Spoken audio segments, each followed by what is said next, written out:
confusing it with anything.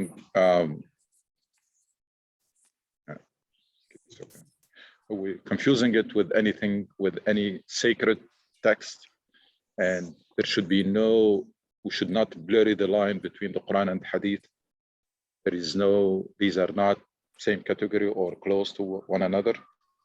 And there is, we should never also elevate the work of any scholar, regardless of how good they are at any time, and start taking it as something rigid and stick to it as if it is a sacred text. Yes. What you just said is really very helpful to put things in perspective. But I think we also need to recognize that even the contextual verses, I've found many scholars are able to withdraw from them lessons for our time. Even those contextual verses and instances, because many of the issues that they suffered or they experienced at that time, the problems that Quran, that Allah subhanahu wa ta'ala through the Quran wanted to fix, we still live, we still experience them. But then now, that's true. Our relationships in our life, for example, nifaq, hypocrisy.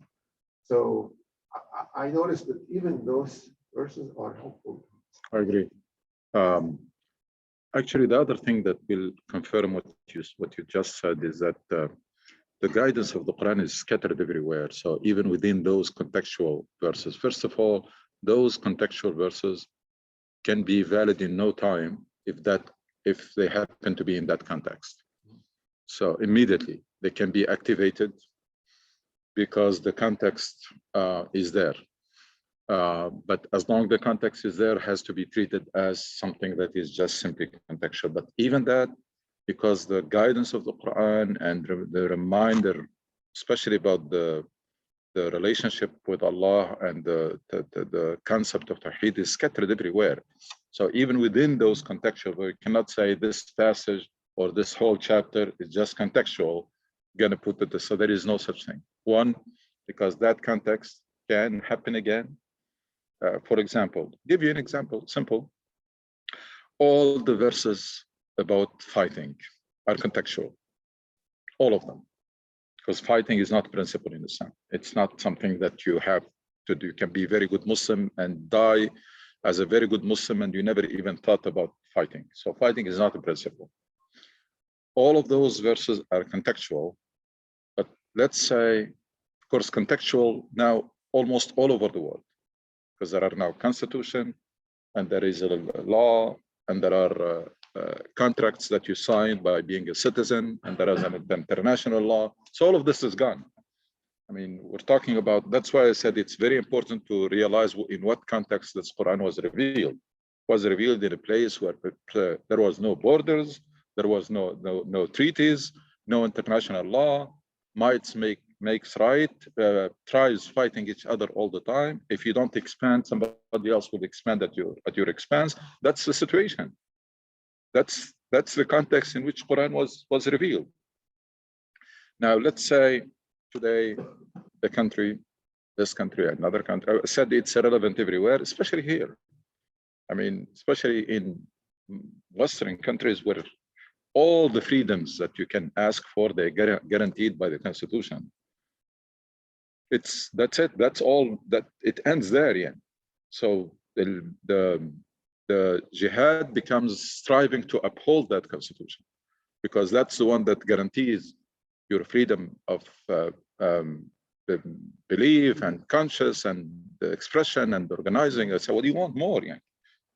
That's what the Prophet was asking for. By the way, if he got this kind of freedom in Mecca, there will be no migration, because he kept asking that if you don't accept this message, leave me alone. And leave me alone means freedom of expression. Allow me to go around and just preach my message, which you have it. So, but let's say this country tomorrow is attacked by foreign countries or occupied or etc. Now, if you want to mobilize Muslim to defend their country, those verses become very relevant and very inspiring and very empowering. People, the religious component can be added to the patriotic component to defend your country. Why? Because now the context in which those verses were revealed happened again. Because it is context, you fight to repel or to push back aggressors. وَقَاتِلُوا فِي سَبِيلِ اللَّهِ الَّذِينَ يُقَاتِلُونَكُمْ. Fight those who fight you. وَلَا تَعْتَدُوا. And if you push them back, you don't go 1 inch more. Do not exceed. And that's what I think, and I believe that's a foundational verse about fighting, is this one, which is not, unfortunately, is not emphasized. Together with another verse that says that gather enough power to deter people from attacking you, which is a principle that every country is working, is implementing or adopting. You become strong not to attack people, but to deter people from attacking you. That's all. It ends there, Ian. Everything else is contextual. These are principles. To fight those who fight you, to push them back, and do not وَلَا تَعْتَدُوا, and do not exceed the limit. And the other is try to be strong to deter people from attacking you. And what confirms this meaning is the next verse, وَإِن جَنَحُوا لِلسَّلْمِ فَاجْنَحْ لَهَا. If they go for peace, go for it. Which means that's the principle, that's the norm. And you have gather power to deter people from attacking you. If they attack you, push them back. And that's it. And then if they go for peace, go for it. That summarizes the whole thing. So all this horrible things committed in the name of Islam have no roots. If this idea is there, that these verses are contextual and they were revealed in completely different context than the one we have now, where you have nation state is well-established system, and you are a citizen, you're signing on contract called constitution. That's a social contract. And our religion tells us to honor all our commitments. And يا أيها الذين آمنوا أوفوا بالعقود. Honor your contracts. And that's it. And there is an international law, and there are verses clearly that always say, except if you have a treaty with that nation. And nowadays you have treaty. There are borders and there are treaties between all countries, and there is an international, yes. I think the problem we are facing right now, this ayat in the Quran, supported by incidents in the history the people mentioned, like what Sayyidina Khalid ibn Walid, what he did. I don't believe he did that. But this story is we will believe it. Yes, you're right. People usually augment or support their arguments by taking verses out of context from the Quran and find a story in the history to support that. And I came to terms with this long time ago. For me, religion ended with the Prophet's death. Anything else that happened 1 minute after that, it's a human effort. I cannot rely on it or use it as an argument to support any religious discussion. Why? Because it was not validated. There was no Quran revealed to tell us that that particular thing that was done was correct. So it was and remained invalidated. It doesn't mean it is wrong, but it's a human effort. Unless we accept this idea that religion, meaning Quran, and until the death of the Prophet, because as long he was alive, he was doing things, and Quran was revealed to tell us what should have happened and what went wrong, and etc. After that, there was no Quran revealed. So even the Khulafa Rashidin, that's not religion. Now, after that, this dynasties has nothing to do with religion. That was a power struggle. These are empires. I mean, you want to call them Khilafah, you call them whatever you want, yeah. But these are dynasties, empires, absolute power that was inherited by the children and has nothing to do with Islam, regardless of what they claim. Did they do a lot of good things? Yes. I mean, there is hardly anything in life that is purely evil. Yes, I've always, almost everybody in history have done, no matter how bad that nation or that leader, you can find that they did something good. Now, these dynasties did a lot of good, yes, but that has not, it's like empire. I mean, they were basically operating with the norm of their time, which is empires were trying to expand at the expense of one another. And now they used it in the name of jihad. Are they sincere? Were they? That's none of our business. But nothing happened after the death of the Prophet. Never mind after, in this era of dynasties, can be used as an argument to support any religious standing. Hey, let's continue, inshallah. And the last thing I think we covered was verse 122. We are Surah 4, chapter 4, women, Nisa, verse 122.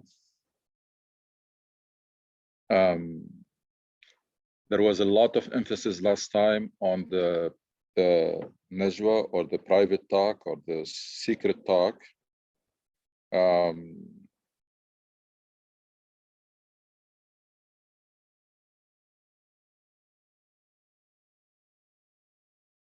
There is no good in most of their secret talks. So najwa is something very, very serious. It creates a lot of it.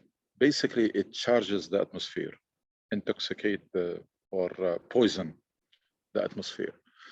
People will lose trust when there are pockets of individuals who are talking privately and sidelining somebody else in the family, in the community. That's why Quran was very, very serious about this, is that unless you're saying something good, actually that applies in general. Whoever believes in Allah and hereafter, let him say something good or keep quiet, but applies more even to private talk. You're talking privately to someone, try not to talk about anybody else, because that becomes backbiting, and not to discuss anything that can be harmful to anybody. That's why there is no good in there is no good in most of their secret talk, only commanding charity or good or reconciliation between people. If that private or secret talk is not really leading to something good, you'd better avoid it, because a lot of time it leaves even some hard feeling. I mean, not everybody is confident enough when they see their friends talking privately to say that I don't care. I mean, there are people who are like this. I personally don't care. I mean, I don't mind and don't care, because I try my best not to say anything that will embarrass me or to make me apologize. So if all the people I know, they gather in one place and keep talking to one another, it doesn't bother me. But everybody is different. Most people, for them, that's something very sensitive. You are like 4 or 5 people, and 2 or 3 go into the corner and start talking privately, and you're left alone. A lot of time that creates suspicion and creates bad feeling. So, and I said this also was mentioned in Surah Al-Mujadala, about 1 page, almost about 1 page in Surah Al-Mujadala, talking about, I mean, Quran will not dedicate 1 page except for something that is really serious. I mean, very. So Surah Al-Mujadala is Surah 58, chapter 58, and the verses, they go from it's a whole page in the typical Quran book. The verses, they go from 7 to 10, long verses. Very strong language. Very strong language about this private secret talk, because they're very damaging.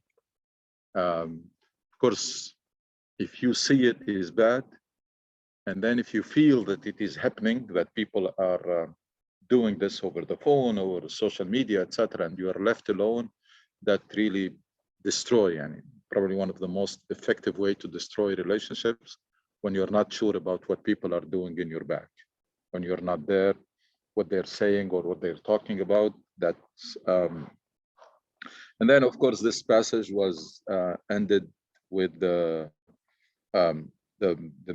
first of all, it was talking about the tricks of shaitan, and the most effective trick of shaitan is to beautify the sin for you, something that is very harmful, damaging to you and to others. Shaitan will try to wrap it in a nice way and sell it to you. يعيدهم ويمنيهم وما يعدهم الشيطان إلا غرورا, and start create illusion for you that if you do it, that's what's going to happen. That's exactly what he did with Adam عليه السلام. هل أدلكم على شجرة الملك شجرة الخلد وملك لا يبلى. يعني he invited them to eat from the tree, promising them, and that's what Shaitan does all the time. Those false promises gives you illusion that if you eat from this, you're going to be perpetuate here and شجرة الخلد وملك لا يبلى, and you will have a kingdom that will never end or never collapse. It's and that's what Shaitan will say on the day of judgment. Allah وعدكم وعد الحق ووعدتكم فأخلفتكم. Allah promised you the truth, and they gave you false promises, and you chose to follow me. الله وعدكم وعد الحق ووعدتكم فأخلفتكم وما كان لي عليكم من سلطان إلا أن دعوتكم فاستجبتم لي. I had no power over you except that I invited you and you accept the invitation. So don't blame me. You have only yourself to blame. These verses are very strong, actually. This passage on the day of judgment is very, very strong. Surah Ibrahim, Surah chapter 14. Chapter 14. And so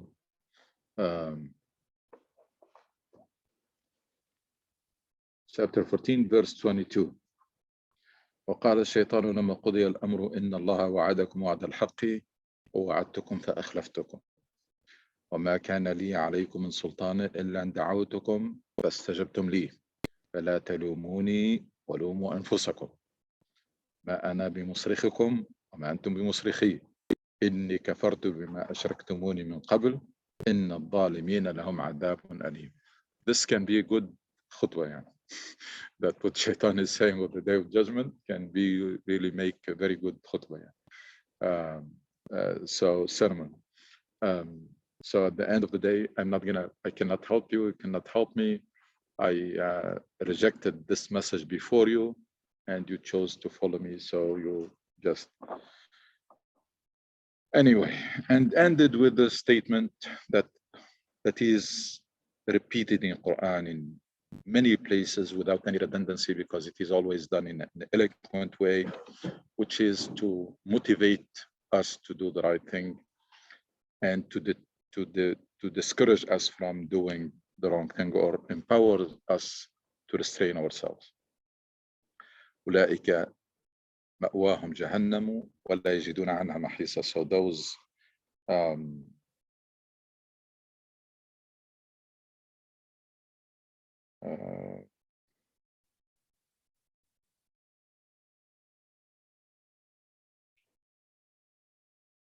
okay.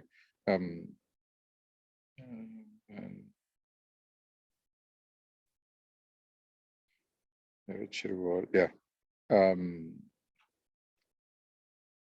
To anyone, and then does not forgive to worship, and then Satan certainly I will mislead them and incite vain desires in them. It's amazing. Quran in several places Shaitan is vowing to mislead people and still follow him. And then of course, ends with the general principle, hell for their home and will find no escape from it. But we should admit those who believe and do good deeds into gardens graced with flowing streams, there to remain forever, a true promise from God. And who speaks more truly than God? Right. Then there is a principle, I don't think we covered it. It's a very important verse because it closes a very slippery road. ليس بأمانيكم ولا أماني أهل الكتاب من يعمل سوءا يجزى به ولا يجد له من دون الله وليا ولا نصيرا ومن يعمل من الصالحات من ذكر أو أنثى وهو مؤمن فأولئك يدخلون الجنة ولا يظلمون نقيرا. يعني clear principle. It will not be according to your hopes or those of the people of the book. It's not about claiming, neither you nor the people of the book can claim that they're the chosen people or they have special status or they have a privilege. There is a rule that applies to everybody. So that closes and seals that slippery road that we are special. And the moment you feel special, it can lead to chain reaction, can lead to disaster. And we know what happened or what people can do when they start having that feeling that you are better than others by nature, not but what you do because of who you are. You're just better than others. Most colonizations happen because of this, because some people think they are better than others. So because I'm better than others, these people, they have some natural wealth, but they don't deserve it. And that's been, so I can go and take it. Why? Because I'm better than them. And remember, that's the original sin of Shaitan. The reason he rebelled was, I'm better than him. Ana khayrun minhu. Why did not do prostrate to Adam? I'm better than him. That's what Shaitan said. So that's big problem, and was sealed by this verse, was sealed also by the verse in which Quran tells community of believers that you are the best community sent to humanity, and then immediately says, because you enjoin that which is good and forbid that which is evil, it's not because of who you are, it's because of what you do. If you do fulfill this, then that's what makes you special. And there is a huge difference between if you are told that you are the best if you do this, or you're best by birth, natural right. So here it says it's not according to your hopes and those of the people of the book. Anyone who does wrong will be requited for it and will find no one to protect or help him against God. Anyone, male or female, who does good deeds and is a believer will enter paradise and will not be wronged by as much as the dip or in a date stone. Now, it's clearly there is one standard that applies to everybody. Now, someone can say, وَهُوَ مُؤْمِنٌ here is a believer. Majority of Muslims nowadays, they limit it to Muslims. It doesn't say that. It says وَهُوَ مُؤْمِنٌ, believer. That's one thing. Second, that we shouldn't even bother to discuss this, because that's none of our business. I mean, how Allah is going to treat people and judge them, because that's none of our business, so we should steer away from it. But even if you want to think about it, it doesn't specify. Say, and is whoever does good and is a believer. This issue is so delicate, so complex, And Allah, that by itself is enough for us to leave it for Allah. But Allah is telling us that He reserved for Him.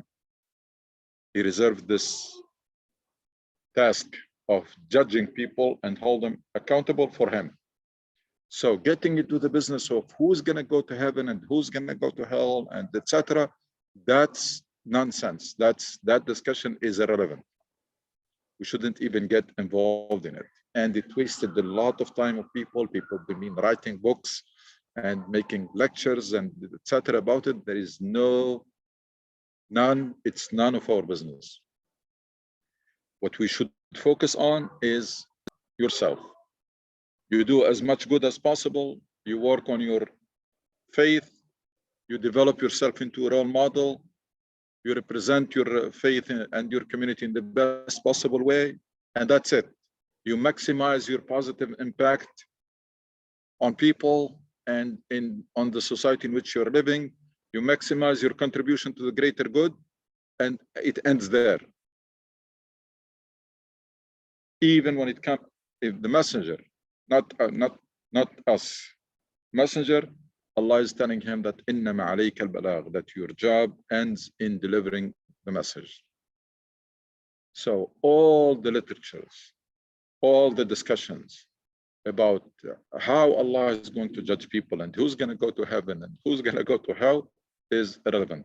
It's really waste of time and waste of efforts. And I strongly recommend for everyone not to indulge in this discussion, not to waste any time reading about it, because simply it's not our job.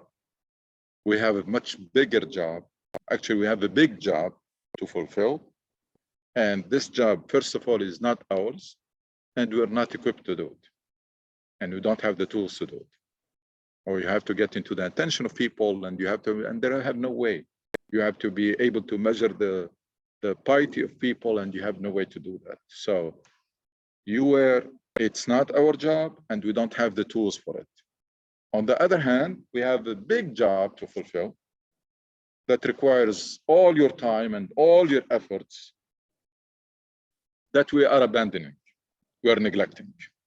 And that's I see it one of the biggest twists or damage that was done to our faith when we abandoned huge and noble message of advocating and establishing justice and achieving the goals of this religion, which is for peace to prevail and for justice to prevail and for prosperity and for etc. And that's huge. And delivering the message had been by example and delivering it to everybody on earth in the best possible way. Humongous job. Leaving that and then get busy with how Allah is going to judge people, which not your job, and you have no tools to do it. ومن أحسن دينا ممن أسلم وجهه لله وهو محسن واتبع ملة إبراهيم حنيفا واتخذ الله إبراهيم خليلا.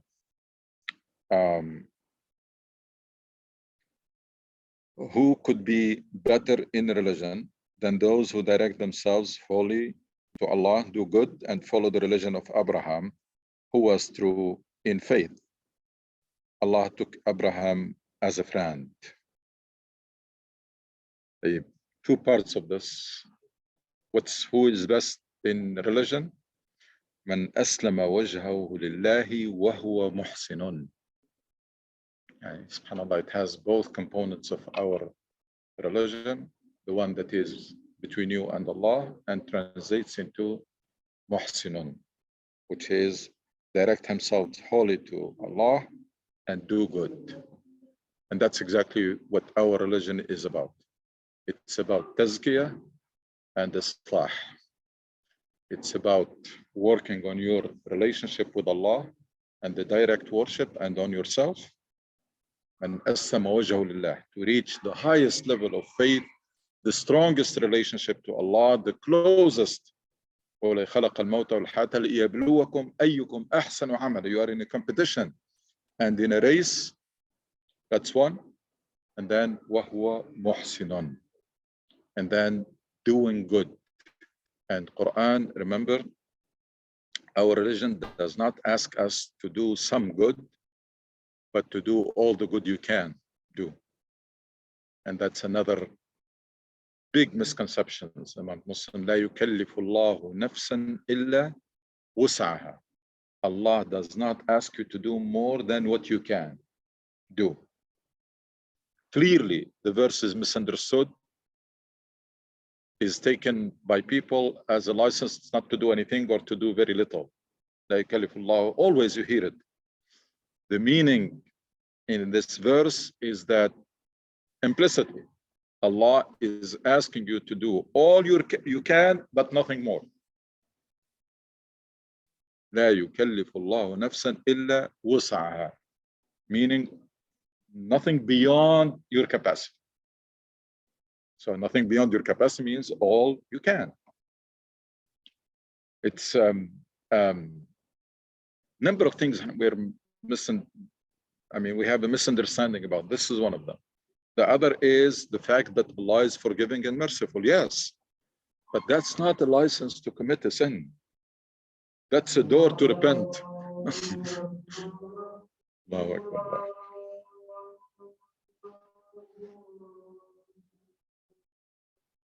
No.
In closing, the second part, first of all, وَاتَّبَعَ مِلَّةَ إِبْرَاهِيمَ حَنِيفًا.